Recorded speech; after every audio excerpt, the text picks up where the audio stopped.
welcome back to the channel, you guys. So on the last video I told you I was going to upload a new build, which is still true.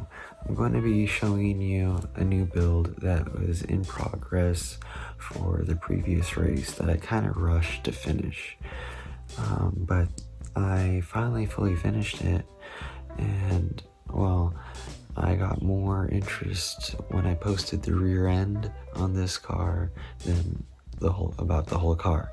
So I want to get into detail on how to cut and just make this rear end that I haven't seen much info on through all the bigger YouTubers for mini four-wheel drive and whatnot.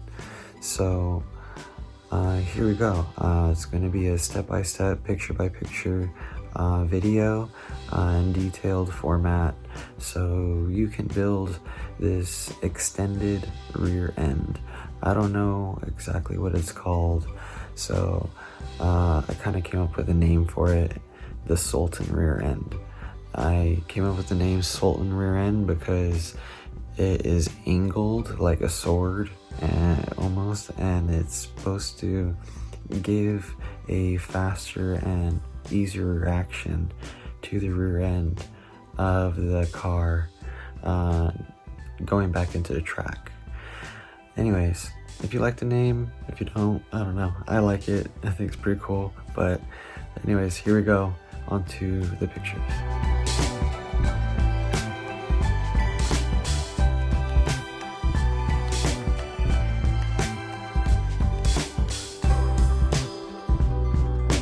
Please let me know if you guys know any more details or what this rear end may be called. I have only found very little info on it. It was featured on a few channels and Instagram pages, but nothing of the name of the rear end or how to build it. So please comment and let me know what you think.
Alright, so you've made it this far building your Sultan rear end.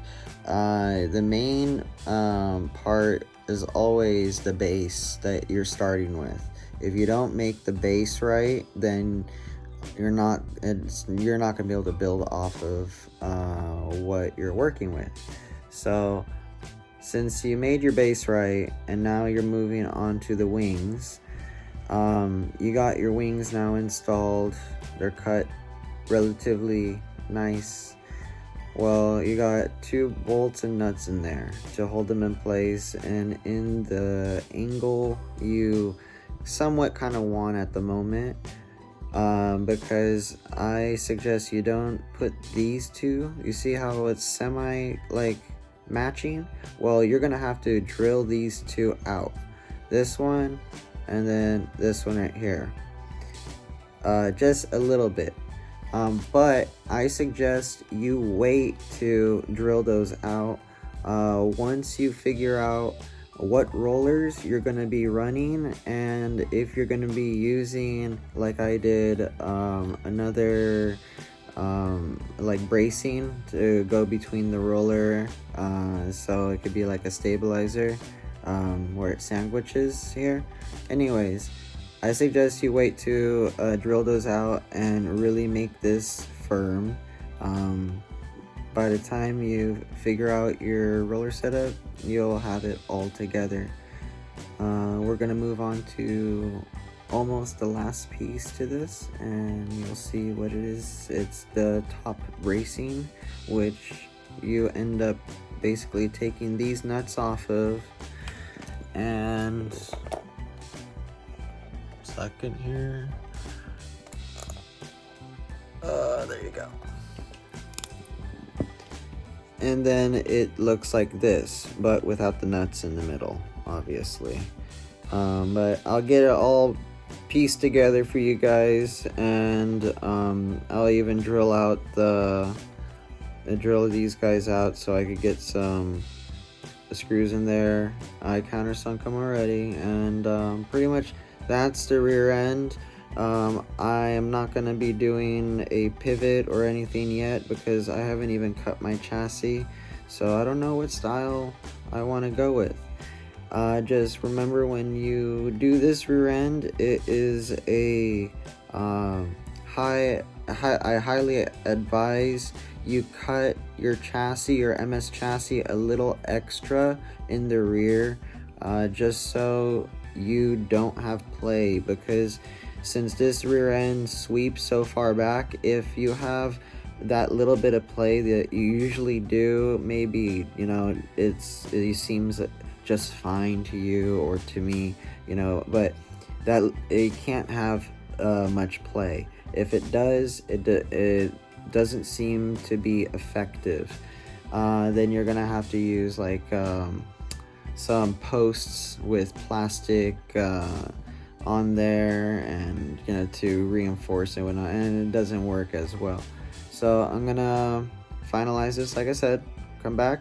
I'm gonna also be showing you guys a little bit of a clip of the newest car running with this rear end, and we'll go in talking about that later in the video. So see you soon.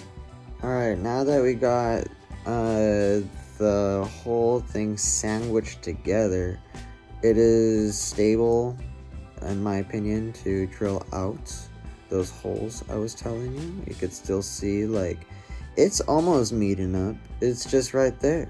It just needs to be kind of drilled out slightly, oh so. So we're gonna do that, and yeah. Alright, so we are back. I got the last of the countersunk screws and nuts washers on. It is nice and rigid. Last thing I would like to bring up about this rear end is these nubs, I would call them, I guess. I would leave the extra just in case. Just cut through the hole and leave the extra just in case, so when you install everything, you have maybe some extra carbon fiber to shave off, or just fully cut off if you need to, because you might want these resting up against like green plastic posts we usually use, or the just metal posts.